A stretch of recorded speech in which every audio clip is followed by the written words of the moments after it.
আসসালামু আলাইকুম। আহ, আমার মতে লন্ডনে যারা বসবাস করতেছেন তাদের সবাইকে ডেলিভারি করা উচিত। একদম পার্ট টাইম হলেও, একদম 2-3 ঘন্টার জন্য হলেও করা উচিত সবার।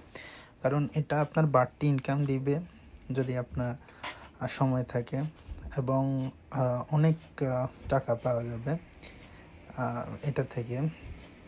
যেমন এই সপ্তাহে আমি মাত্র 6 ঘন্টা করছি, তো 6 ঘন্টায় আমার উবারে হচ্ছে দেখতে পাচ্ছেন প্রায় 75 পাউন্ড, এবং আম, শুধু উবারেই 75 পাউন্ড।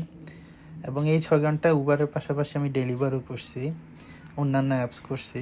তো এখানে হচ্ছে 75 পাউন্ড প্লাস আপনার আমি যদি ডেলিভারও দেখাই, ডেলিভারিতে হচ্ছে ধরেন এখানে 61 পাউন্ড। সো 75 + 61, এখানে প্রায় অলমোস্ট 135 টাকার মতো হয়ে যায়। তো 135 টাকা ধরেন আপনি বাংলাদেশি টাকা হিসাব করলেও 22-23 হাজার টাকা, 24 হাজার টাকা আসে। তা এটা আমার দেখতে পাচ্ছেন প্রিভিয়াস আমার কত টাকা কামাইছি। তো ইদানিং আমি কমাই দিছি, বাট সবার কাছে অনুরোধ যে আপনারা করবেন, এতে ভালো টাকা পাওয়া যায়।